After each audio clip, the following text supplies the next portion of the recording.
And welcome back to Open Line tonight. We are talking all things city government and Metro Council with someone actually on Metro Council that can help us navigate it all. Joy Styles is our guest. I want to get to David, who has been waiting patiently on the line for us. David, go ahead with your question or comment. Yes, before I begin, let me say that Joy Styles should be on the OpenLine program once a month. Oh my God. There you go. There's your plug. Yeah. You heard it here. She's very knowledgeable. Okay, let me begin.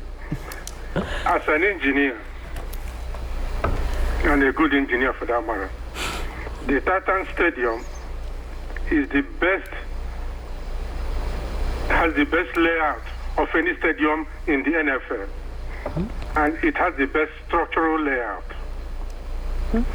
And as someone who can plan a roof, I can tell you that putting a roof on a stadium is just a fraction of the cost of building a new stadium. And I can tell you that since the Titan Stadium has the best layout, even a new stadium that was built recently, let's say the San Francisco, the only thing it has, or it could have better, are bells and whistles. And because bells and whistles are not structural things, as an engineer, you can put those things on the Titan Stadium. And I have a plan of a roof that you can put there as a fraction of the cost. I can give you a layman's example. You know, you have a big house in Brentwood. Someone tells you it's better for you to tear down, take a bulldozer, bulldoze it down, and build a new one. There's another security I can tell you, I can take out just the roof, and put a new roof for you. The roof I have for the design, you can use the Titan Stadium the way it is right now, as an open-air stadium. Or you can bring the roof and put on it, and it becomes a closed stadium. David, I'm going to cut in right there just because we've got a lot we want to talk about, but certainly understand your point, and you have some interesting insight into this as an engineer. Of course, the Titans have a vested interest in it, so they're going to say what they want to sell, but they're going to tell you, if you're borrowing the house analogy, if we want to bring more people in, and especially more events, they need a different type of house. But David definitely has some interesting insight. Anything you'd like to respond to there? I have to say this was the first time to really, and David, thank you so much for calling in, and also thank you for the compliment. The truth of the matter is I'd love to hear the perspective from an architectural standpoint, not just the financial standpoint, but what does the stadium look like in its current state? Some of the concerns that have come up, which are very valid, is how much is it going to cost us to try and refurbish this existing stadium?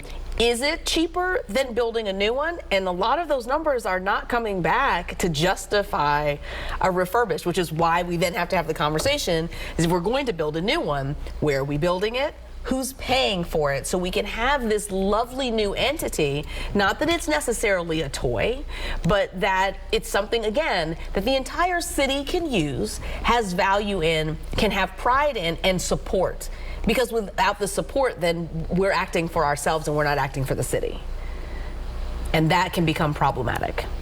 So if you were asking me my personal opinion, if it's going to cost us almost as much to build a new stadium as to renovate the current one, and in order to do that, it's also costly for us to try and figure out how we can put a roof on it, then let's build a new stadium, not on the taxpayers' backs, and that has a covered roof that we can use for a variety of events. This is not just for the Titans and for football, but how can we use it in other ways as well? Absolutely. We have another caller on line 1. Go ahead. You're on Open Line. Sue Ellen? Hey, Ms. Styles. I saw Ludi Wallace at the polls during the election, and, I think he's a vampire because the man never ages. I didn't recognize him. I'm like, is this you, Mr. Wallace? When Mr. Wallace was on the city council, shortly after the Titan Stadium was built, Mr. Wallace from what I remember, had not only a proposal for a roof covering to cover and fill in that brand new Titan Stadium, but he had the plans. So you might want to check on that back in the minutes, back in Louis Wallace's day. And it was only going to be $150,000 back then, so now we're up to $2 billion. So thank you.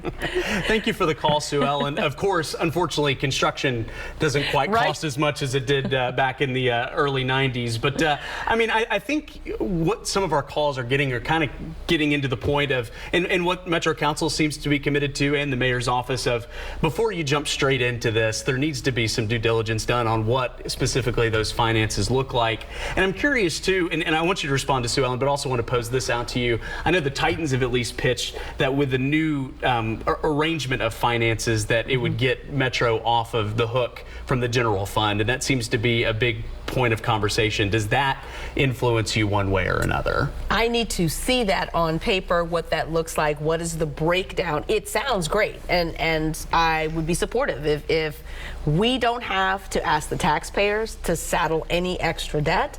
That's wonderful, but I also want to see what that looks like, because you cannot blindly say yes. The devil is always in the details. Always, always. And to Sue Ellen's point, there's, and maybe it's to several different ways of talking about this, but there have been kind of talks since the very beginning of that first stadium of, did we build this the way we should have, or there was a big fight over it. So there was conversation of, is this the most affordable way we can do it versus what we need? So it always makes it interesting. So you bring up a very good point.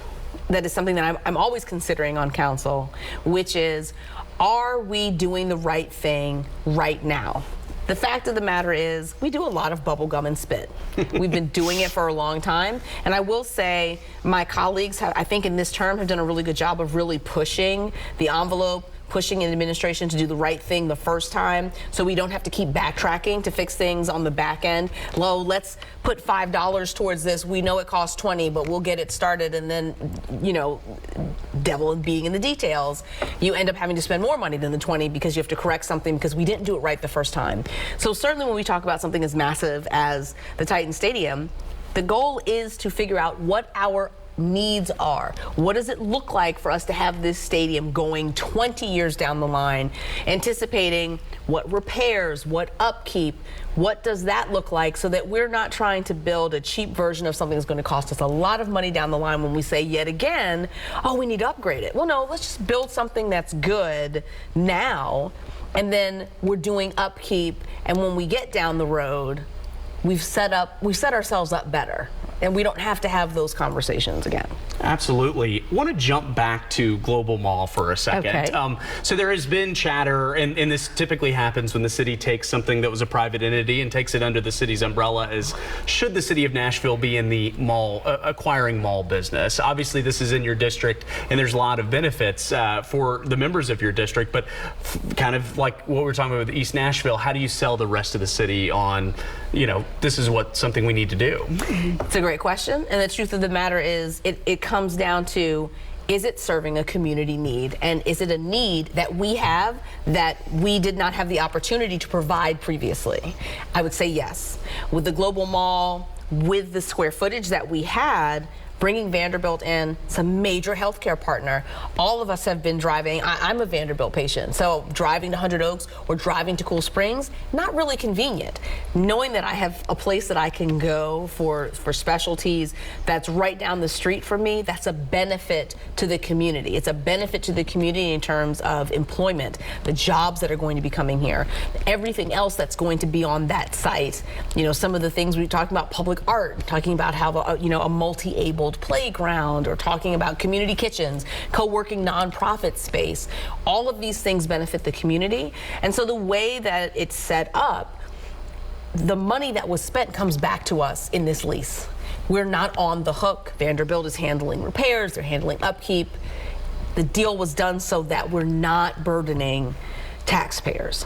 And it's I think initially when you say 44 million, people say, wait, why?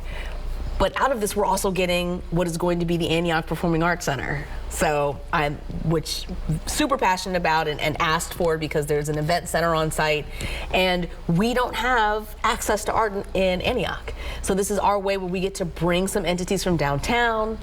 We started, talking to Nashville Rep to bring art outside. Nashville Ballet is coming. So when you're looking, you're thinking about what does the give back look like? It's not just Vanderbilt coming and too bad everyone in terms of whatever community needs you have.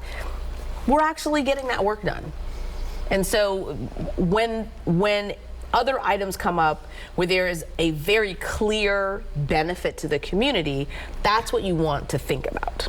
Absolutely. We are unpacking, I should say, a lot with Councilwoman Styles tonight. Have a lot more to go, but you can see the number on your screen right there. If you have a question that you'd like to talk about, call in. We'll get to you as soon as we can. First, we've got to go to a commercial break. We'll be right back.